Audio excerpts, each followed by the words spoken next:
sana. Jadi saya bersyukur malam hari ini Anda berlangsung. Saya lihat ini tidak bisa terjadi kalau tidak suci Anda semua. Mungkin kalau fisiknya nggak suci lah, tapi kalau sedang nggak suci, tapi hati Anda suci, pikiran Anda suci. Kalau tidak suci, Anda tidak bisa bertahan lebih dari 2 jam. Dan saya bersyukur Indonesia masih ada KC yang tidak ada di seluruh dunia kecuali di Jakarta. Begitu. Pertama. Yang kedua gini, dan kafir sama ateis itu nggak sama. Nah, Dadang kemarin ngaku kafir, sekarang ngaku ateis. Berarti dia tidak ngerti kafir, tidak ngerti ateis, sehingga tidak sah pengakuannya sebagai kafir maupun sebagai ateis. Itu menyebabkan dia tidak ada masalah sama Allah. Allah yang mengatakan, oh Dadang ngomong apa orang paham. Jadi gini, dan kalau kafir itu ada Tuhan tapi diingkari. Tapi kalau ateis, Tuhan nggak ada. Ada Tuhan tapi disekutukan, tuh namanya syirik atau musyrik. Kalau ateis itu nggak ada Tuhan. Pokoknya dalam diri seseorang Tuhan itu nggak ada. Itu namanya ateis. Nah, jadi kalau Anda mendengarkan Dadang, Anda harus mengerti makomnya. Dia itu mataul ghurur, dia itu hiasan di bumi, ya. Jadi, yang penting indah dan menggembirakan. Tidak usah diukur ini Mas Murni apa KW4, nggak benar dah. Pokoknya yang penting Dadang menggembirakan. Ada seorang senior ateis juga, senior ateis di Jogja, namanya Pak Azadi Siregar, Bang Hadi, yang nulis Cintaku di Kampus Biru, itu juga sehari-hari selalu menunjukkan, memberi kesan kepada setiap orang bahwa dia tidak percaya Tuhan, bahwa dia bukan Muslim. Justru karena dia sangat Muslim, maka dia menyembunyikan keislamannya. Bahkan dia mengatakan di Gatipiro dalam sebuah diskusi, dia mengatakan, kan Muhammad bilang kalau tangan kanan berbuat baik, tangan kiri jangan sampai tahu. Bahkan kalau sholat jangan sampai ketahuan Allah. Dia bilang gitu. Bang ojo banter-banter di obong omahmu, saya bilang gitu. Terus kemarin saya ketemu lagi, saya bilang, Bang, tapi bagaimana mungkin sholat terus Allah sampai nggak tahu? Allah kan maha tahu. Oh iya ya, Allah maha tahu ya. Jadi setiap kali Allah, waduh tahu ini nggak jadi. Allahu Akbar, wah ketahuan dia maha tahu ya, nggak jadi. Akhirnya nggak ada alasan untuk sholat, karena dia mau ikhlas sholat, jangan sampai ketahuan. Saya sholat tuh ya sholat, titik, jangan sampai tahu siapa-siapa. Allah pun jangan sampai tahu. Tapi karena Allah maha tahu, dia ingin Allah, waduh ketahuan nggak jadi. Akhirnya nggak sembahyang seumur hidup. Nah Dadang itu sejenis itu. Dadang itu pokoknya cari akal bagaimana supaya Tuhan tidak marah ketika dia tidak sholat, tidak puasa, bilang dirinya demi Tuhan saya ateis, segala macam itu kan tidak akan diterima Tuhan. Dan kamu tidak akan saya akui sebagai kafir, tidak akan saya sebagai ateis. Wong tidak logis sama sekali kamu itu. Ya sudah sana mau masuk surga kamu, kan gitu. Karena tidak ada alasan masukkan neraka. Apanya yang dosa apanya? Sudah miskin, kurus. Bagaimana mau memberi rizki, orang dia kemana-mana cari rizki kan gitu kan. Jadi tenang Dang ya, beres Dang ya. Gitu. Jadi Dadang itu hiasan hidup. Anda harus melihat dia sebagai sumber kegembiraan itu pertama. Jadi gini Mas, gini aja. Sebenarnya nanti saya akan ngomong asal kenapa kok ada judul ini. Singkat kata asal usulnya itu Kadipiro, pusatnya Ma'iyah, koordinatornya itu kasih saran. Lingkaran-lingkaran Ma'iyah di Purwokerto, di Pemalang, di Semarang, Surabaya, Jombang, Malang, Jakarta dan semuanya itu diminta untuk 2 hal. Yang pertama, mengungkap kembali makna sejati dari Al-Quran mengenai jihad dan syahid. Syukur ada istilah-istilah lain, termasuk Islam itu apa, syirik itu apa, bid'ah apa, kalau bisa dielaborasi kembali, karena sudah dibiaskan dan dimanipulir habis-habisan. Nah sekarang Anda tahu orang bilang Allahu Akbar untuk nembak, Allahu Akbar untuk membunuh. Dan sekarang orang juga untuk menandakan Islamnya kan setiap kali kalimat syahadat supaya ketok Islam gitu. Dan gak karu-karuan. Istri saya Mbak Fia ke Bandung, dijebak oleh temennya, ternyata ikut pengajian ibu-ibu. Terus ibu-ibu tanya, loh Mbak Novia tinggal di mana? Di Jogja Bu. Subhanallah di Jogja. Bojoku bingung hubungannya Jogja karo subhanallah itu apa? Tinggal di Jogja kok subhanallah itu loh. Ki podo lah iya. Kok tinggal di Jogja kok subhanallah itu sama dengan di TV. Ibu kok bisa di depan HI ini? Aslinya saya dari Magelang Pak. Luar biasa dari Magelang. Loh dari Magelang kok luar biasa gitu. Di Indonesia ini nanti saya akan ngomong udah nggak ngerti bedanya permata dengan batu, udah nggak ngerti bedanya emas dengan kerikil. Ini kunci malam hari ini ya, kuncinya, tapi nanti dulu. Jadi kita kembali ke subhanallah tadi. Jadi setahu saya subhanallah itu kan mengingat kesucian Allah. Maka alasannya adalah kalau kita melihat sesuatu yang kotor, kita sebut kesucian Allah, kan begitu. Ada orang korupsi, subhanallah, karena korupsi itu kotor. Kalau alhamdulillah jelas lah, ada cewek cakep, alhamdulillah, gitu kan, peres, gitu. Padahal melenduk ya. Alhamdulillah, terus gue jadang mana aja alhamdulillahnya gitu kan. Kalau kalau astagfirullah jelas kita menemukan yang kotor dan buruk dalam diri kita, maka kita bilang astagfirullah, jelas, simple. Alhamdulillah sama. Tapi kalau subhanallah, apalagi Allahu Akbar, itu Anda tidak logis mengucapkan Allahu Akbar kalau Anda tidak terkagum-kagum atau terkejut atau terpana atau tergetar oleh kebesaran ciptaan Allah. Jadi gak iso demo Allahu Akbar. Lah apa ke demo Allahu Akbar? Lah apa rek aku sebut-sebut rek Gusti Allah dari langit ngomong gitu ngene. Lah apa aku sebut-sebut iki? Kamu gak kagum apa-apa kok mau bunuh orang kok Allahu Akbar. Allahu Akbar itu kan tadi terusannya Rabbana ma khalaqta hadza batila. Jadi Allahu Akbar itu puncak perintah Allah untuk meneliti dirimu sendiri, meneliti alam, meneliti kehidupan. Terus kamu menemukan kekaguman-kekaguman luar biasa. Ya Allah, aku ini sudah mau jual rumah, udah gak punya harapan. Loh ada loh teman yang nolong saya, Allahu Akbar. Kagum saya sama takdir Allah itu. Nah baru cocok Allahu Akbar. Maka kalau kamu Allahu Akbar, Allahu Akbar, Allahu Akbar, itu kamu disuruh meneliti 1 bulan. Maka itikaf 1 bulan, berpuasa, mengambil jarak dari materialisme, mengambil jarak dari mainstream. Kamu selama berpuasa, akhirnya kesucian dirimu itu menemukan hal-hal yang dahsyat dari kehendak Allah dan ciptaan Allah. Maka kamu tidak sabar untuk menunggu mengucapkan Allahu Akbar gitu. Iki meneng-meneng Allahu Akbar. Ono apa Allahu Akbar? Iya ono ndas melaku dhewe 5 ngono iku Allahu Akbar. Apa kaki 1000 dadi ada memedi 1000 sikil 1000 melaku ganti awak itu. Utawa ono tangan ngene iki karo nyekel dekmu ya di kamar gitu. Dan seterusnya lah gitu ya. Tapi saya nggak akan berpanjang. Tapi intinya kalau kembali ke Mbak tadi, dia kan juga memaksudkan bahwa sesungguhnya Islam itu bukan sesuatu yang tidak bisa mata mengandalkan Islam. Mata diandalkan untuk jadi gini. Saya tuh nggak bisa nuduh si teman saya ini kafir. Wong saya nuduh dia muslim aja nggak bisa. Saya nggak punya data apapun mengenai dia. Saya bilang Ustadz muslim aja saya nggak berani.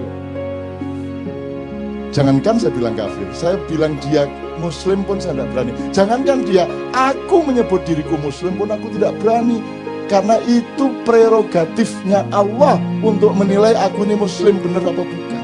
Lah kok saya menyebut diri saya muslim? Saya cuma berusaha. Saya berikhtiar, mudah-mudahan nanti lulus Allah. Lah kok saya ini ngafir-ngafir nanti ini. Itu namanya kafir. Orang yang mengkafir-kafirkan adalah orang kafir.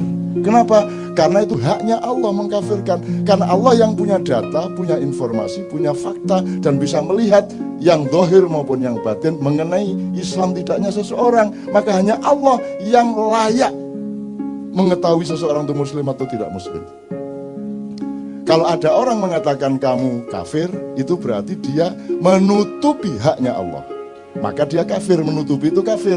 Makanya bahasa Inggrisnya cover bed, ya.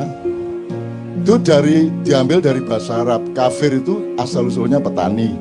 Petani itu disebut kafir karena pekerjaannya menutupi tanah dengan tanaman. Terus diambil untuk istilah teologi. Jadi kafir adalah orang yang menutupi kebenaran Allah. Apalagi nggak hanya menutupi, tapi mengklaim haknya Allah dipakai oleh dirinya. Itu kafir mu'akkad dan mughaladzah.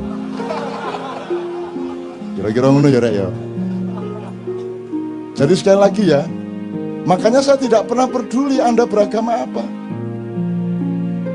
Anda otentik apa tidak gitu, Anda jujur apa tidak, begitu dok saya tahunya. Bagaimana saya tahu Anda Muslim? Apa mergo kupluan? Apa Anda Muslim? Sekarang itu Masya Allah sudah sampai ke situ, kita ditipu selama 500 tahun sampai 700 tahun. Itu nanti kalau ada waktu baru kita omongkan 500 tahun, 700 tahun, meskipun tidak perlu eksplisit. Kita saiki ki ono masjid iku ono tulisan yang belum khitan dilarang masuk masjid. Iki aku gak paham, kalau ada hukum kan harus ada prosedurnya. Harus ada perangkatnya, harus ada fasilitasnya.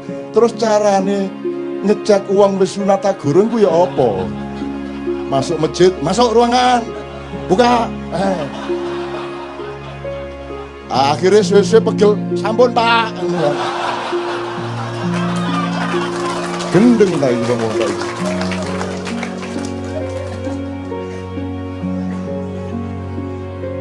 Ini kalau diperlebar banyak sekali ini, tapi saya mohon maaf kepada MUI, saya mohon maaf kepada teman-teman yang lain. Saya bukan apa, saya cuman urun logika, urun akal sehat.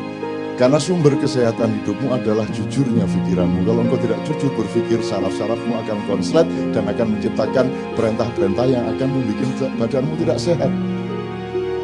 Teman sekalian, jadi sekarang ada sertifikasi arah kiblat, coba. Ya apa gara-gara ini? Iya kok kiblat itu jelas. Mana ada orang sholat di Indonesia ngadep kiblat? Nggak ada. Ngadep ke barat, miring ke utara 24,5 derajat. Tapi nggak menghadap kiblat. Kiblat di sana kok. Arab di sana mas, dari sana mas, di sana mas. Sembayang ini ya. Ini ya. Karena imamnya wis 70 tahun kata gak kelebok ngono ya apa kan. Mana kiblat? Kan jangan hanya bujur lintangnya juga kan begitu. Iki apa arek-arek? Sertifikasi halal barang gula. Aku setuju aja dan seneng ada dana banyak yang masuk dari sertifikasi halal. Cuman kan nggak masuk akal.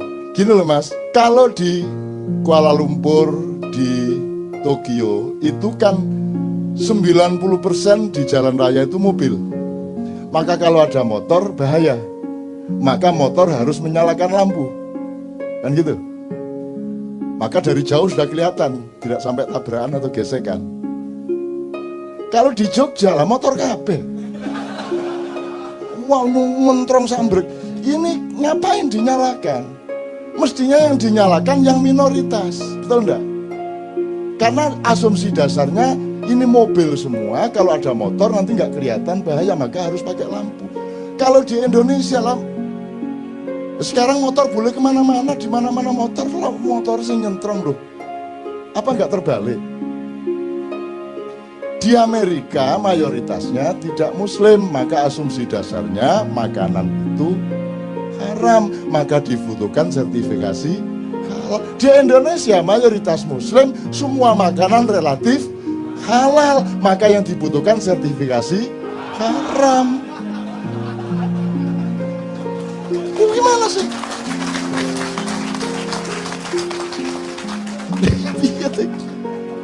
Ya tapi tidak apa-apa, wong dia nggak ngerti. Tuhan bingung, waduh nggak paham. Engkau nyun sewu ketua MUI, kamu kok bikin begini? Kenapa? Kan sertifikasi haram, kok halal? Loh, ngoten ta? Boten ngertos ya kula. Akhirnya masuk surga, wis mlebu wong gak paham kon. Enak pokoknya. Jadi jadilah orang sebodoh-bodohnya orang, sehingga Anda tidak ada alasan pada dirimu untuk dimasukkan neraka. Begitu si siapa jenenge malaikat Malik mau menyeret, sebentar, apa ini kok saya dimasukkan neraka? Loh kamu dulu kan nanda tangani surat sertifikasi halal, sebenarnya kan haram. Kok ngoten? Gini loh, terus apa jenenge, terus malaikat ngekei makalah ini loh, lihat makalahnya gini. Ini seperti motor dan mobil, halal dan haram gini. Wah ngoten ta, wah mboten kondo biyen-biyen sampean. Mboten roh kula. Akhirnya wis mlebu swarga, enggak masalah. Jadi tak dongakno semua mlebu swarga. Gitu loh. Kan iku karo swarga cek kepincurute kan. Swarga karo Indonesia iki padha. Sing ngene iki swarga. Pokoke anggere atimu ngene iki berarti wis swarga. Gitu loh, tenang aja. Bahkan di sana nanti agak masih meragukan saya. Arep dangdut tuku kaset ning ndi?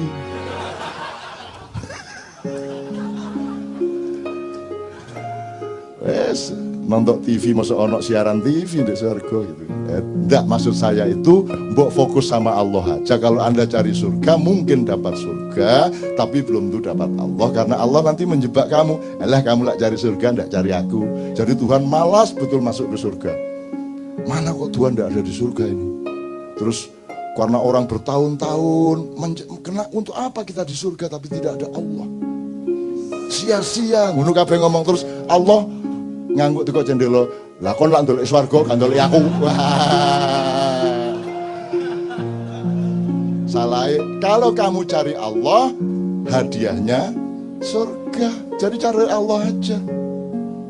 Ruwet itu cari surga itu, ruwet. Udah enggak, cari Allah aja.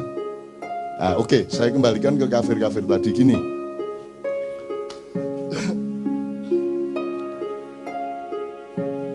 Kan tadi Tuhan tidak ada, Tuhan ada tapi diingkari, Tuhan ada tapi disekutukan. Kira-kira 3 itu ya. Mungkin ada variabel-variabel. Ketika ini kan bisa kata benda, kata kayak yang diomongkan Sabrang tadi. Loh, teman-teman Kristen ya percaya kok kalau Muhammad itu nabi kan gitu. Sebenarnya syahadat itu bersaksi apa mengakui? Hakikatnya itu bersaksi atau mengakui? Mengakui toh. Lah saiki kanca-kanca sing jarine nang Islam ki ya ngakoni lho nek Gusti Allah iku ya iko, ya toh. Muhammad iku ya nabi. Nek menurut Sabrang, nek Islam bisa. Gitu loh. Kan tidak ada syarat Muhammadur Rasulullah wa Isa Rasulullah wa mulaka adek ngono. Zulkifli, Zulkarnain gak ruwet sajate dawa ngono. Nah, syahadat itu formal apa substansial? Substansial. Kalau substansial kan tidak tergantung kamu mengucapkan apa tidak. Sebab kalau harus mengucapkan ini tidak berlaku untuk orang bisu. Mangkel wong bisu.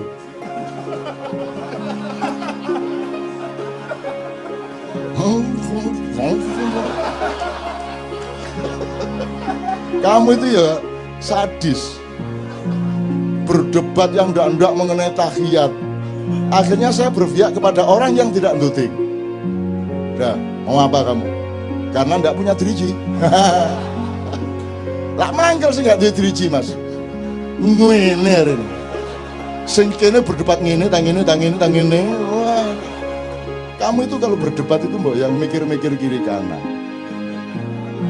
Ada jadilan makan beling, makan padi, dimarahin, dibid'ahkan. Enggak ngasih makan nasi. Mbok daripada kamu bid'ahkan bawa nasi bungkus. Anane kula mangan beling niki mboten iso tuku sego, Pak. Timbangane sampean bid'ahno mbok sampean mriki nggawa sego ngono lho, Dul.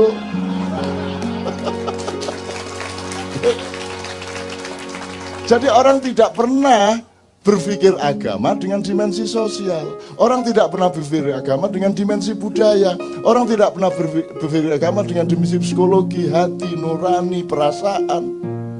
Itulah sebabnya ada anjuran dari Jogja mbok diomongkan itu soal jihad syahid. Perspektifnya adalah mana rahmatan lil alaminnya ini? Mana ini rahmatan lil alaminnya ini? Mana? Di Timur Tengah sampai Sumba, mana rahmatan lil alaminnya mana? Loh kalau Islam bukan rahmatan lil alamin itu terus Islam cap apa? Cap gome. Itu loh. Pokoknya di Jogja 17-an besok judulnya Rahmatan lil Alaminnya mana? Itu judulnya. Karena di sana kurang intelektual, kurang akademis. Kalau di sini kan ateisme agama. Gitu. Nah di Jogja Rahmatan lil Alaminnya mana? Ngono ceritanya. Nanti bulan depan mudah-mudahan bisa kita informasikan ini kita sedang memasuki gerbang Rahmatan lil Alamin, tetapi Anda harus lebih menderita paling tidak 10 tahun lagi. Tidak apa-apa. Dan nanti ada yang lebih parah dari Jokowi. Ada yang lebih parah dari yang sekarang Anda gelisah dan cemas. Anda harus siap. Anda harus siap, orang maknya harus siap bahwa hidup ini tidak sama dengan yang kamu inginkan, tidak sama dengan yang kamu pikirkan. Bahkan hidup ini berlangsung sebagaimana yang kamu paling benci dan paling jijik. Mau apa kamu? Terus berdoa kamu sama Tuhan. Terus Tuhan bilang, apa dungo-dungo, nek pas susah dungo kon yo. Engko nek wis oleh duit langsung nang kafe. Gak dungo nang aku gitu. Ya Tuhan sih gak ngomong gitu, itu kan cara saya merepresentasikan Tuhan sih tan kinoyo ngopo tan kino kiniro ya laisa kamitsli syai'un. Jadi tidak mungkin saya menggambarkan Tuhan, itu gambaran saya tentang Tuhan. Jadi sama dengan ateis itu tidak ada, yang dia tolak itu bukan Tuhan, yang dia tolak itu ya informasi tentang Tuhan yang sampai ke dia. Dia kecewa sama ISIS, dia kecewa sama penipuan demokrasi, dia percaya sama kilang minyak dihabisin oleh Amerika di seluruh Timur Tengah gitu ya. Dia kecewa sama Freeport gitu ya. Akhirnya karena semua atas nama Tuhan, Allahu Akbar, dor, Allahu Akbar, jihad gitu ya. Akhirnya dia benci dan tidak mengakui Tuhan. Yang dia akui bukan Tuhan, yang dia akui adalah yang seolah-olah Tuhan yang sampai ke dia. Jadi cara orang Islam memperkenalkan Tuhan kepada dunia itu yang membuat orang di dunia menjadi tidak simpati kepada Islam. Kira-kira gitu loh Mas. Nah, kalau kita agak sedikit saja shortcut, misalnya kasusnya Tuhan tidak ada. Kalau di Indonesia kan ini tidak terjadi. Tuhan ada loh. Meskipun cuma diambil sifatnya gitu ya. Tuhannya juga agak sedikit tersinggung ini sama Pancasila. Loh ini kan satu-satunya negara yang bertuhan. Tuhan apa? Dari Tuhan gitu. Tuhan apa? Ketuhanan kok Tuhan. Emang sama putih sama keputihan. Enak aja loh gitu. Mana Tuhannya? Kan ketuhanan. Yang kamu ambil cuman sifatku, tapi bukan diriku. Sana berdoa sama sifatku sana, tidak kepada aku. Wah, nek Gusti Allah ngomong piye? Kamu hanya suka manisnya tapi kamu tidak mengakui gulanya. Nah, ngono rek. Kamu hanya butuh hangatnya tapi kamu tidak ingat listriknya. Kamu tidak ingat api. Ketuhanan diambil sifatnya tok.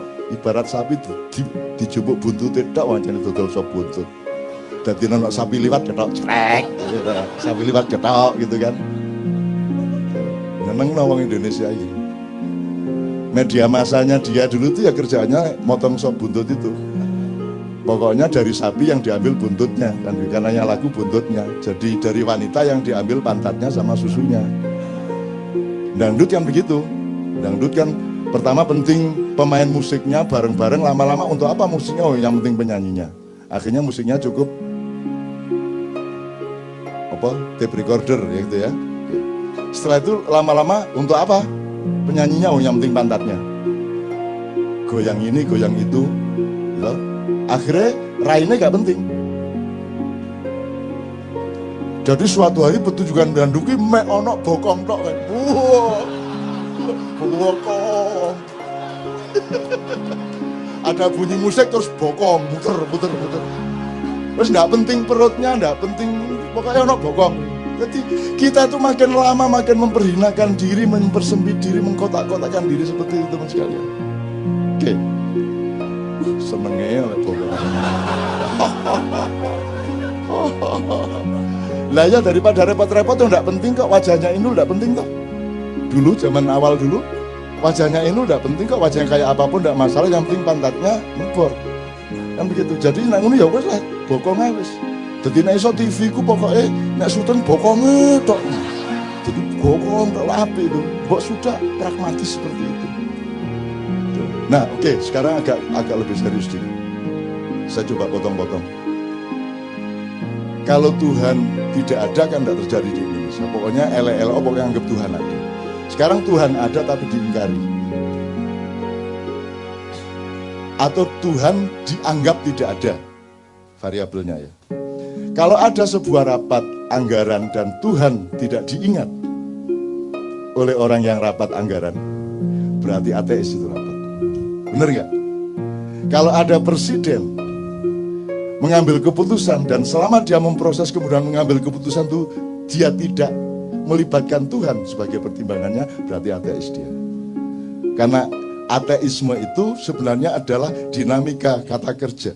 Kapan ada Tuhan, Anda tidak ateis. Kapan Tuhan tidak Anda libatkan, berarti Tuhan tidak ada, Anda tidak libatkan. Nah sekarang saya tanya sama Anda semua. Kadar ateisme politik kita itu seberapa?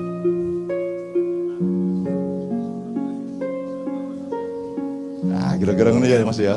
Jadi maksud saya kamu dengan judul ini besok ke Bandung pulang, ke Tangerang pulang, ngelihat dengan mata pandang ini. Oh Tuhan tidak diajak runding, Tuhan tidak dijadikan pertimbangan, berarti ateis. Kan enggak terus jadi orang Islam tuh syahadat sekali terus Muslim, ya enggak dong. Gendeng lah. Enggak lah. Tuhan menunggu kesetiaan, kada konsistensi tadi. Apapun yang terjadi, Tuhan adalah faktor utama hidup saya. Subjek utama. Makanya sholat itu untuk latihan.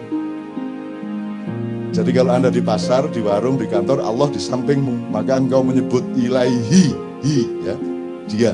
Tapi kalau Anda sholat, Allah di depanmu, maka Anda menyebut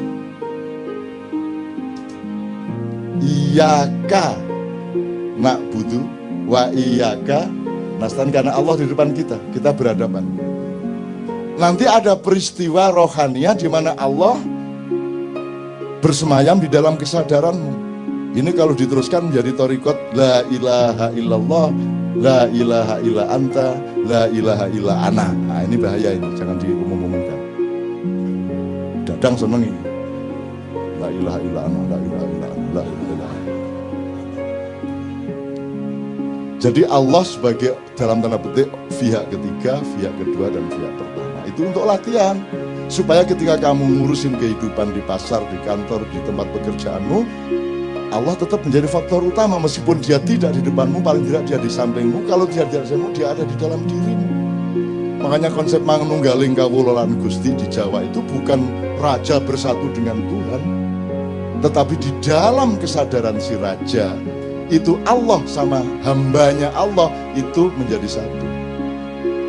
Maka dia tidak berani khianat kepada Allah karena akan mencelakakan rakyatnya, dan tidak berani dia menyakiti rakyatnya karena akan diadab oleh Allah. Kan begitu namanya manunggaling kawulan Gusti. Susahnya Raja Jawa 500 tahun tidak ngerti ini. Karena aslinya mereka bukan Raja Jawa. Kata minggu kapan-kapan. Ini Jogja sedang konflik, keratonnya dan seterusnya. Kalau tadi kita tidak usah lah, ini masalah kecil lah, masalah kecil. Ini, waduh kalau dibuka nih gawat ini. Pokoknya tapi kira-kira ngono maksudnya yang itu Mas ya. Sekarang Anda mau berjualan, Anda mau menghamili istri, Anda mau nyaur utang, Anda sedang pusing. Ketika Anda senang, libatkanlah Allah sebagai faktor utama di mana engkau bersyukur. Ketika engkau mendapat kesulitan, lo kok enggak melibatkan Allah, goblok men gue. Masa kamu dapat kesulitan, Allah bukan faktor utama? Apalagi dalam keadaan senang, kan gitu.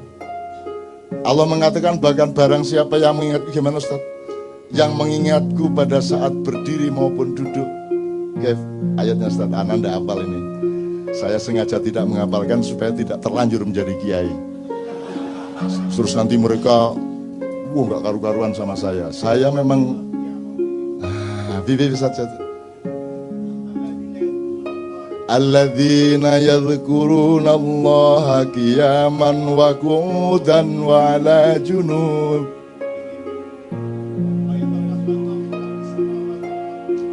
Loh, toh, jadi Anda sekarang tahu toh bahwa yang di panggung jangan dianggap lebih soleh daripada yang di bawah panggung. Jelas ya sekarang? Saya pura-pura ndak hafal hanya untuk membuktikan itu. Padahal ya ora hafal gitu. Jadi ada gunanya orang ndak hafal Quran itu supaya dia rendah hati. Salah satu bahaya orang hafal Quran adalah dia menjadi tinggi hati. Saya tidak mengatakan jelek, bagus. Tapi jangan kehilangan kerendahan hati. Kamu mentang-mentang punya ayat, tahu ayat ini, kamu menjadi tinggi hati. Ini ilmu makyah dasar kok. Orang pinter jadi sombong, orang kaya jadi sombong, orang berkuasa jadi sombong. Sekarang yang paling bahaya, orang alim, orang soleh, hafal Quran, pinter qiraah, ngerti ayat hadis, menjadi sombong.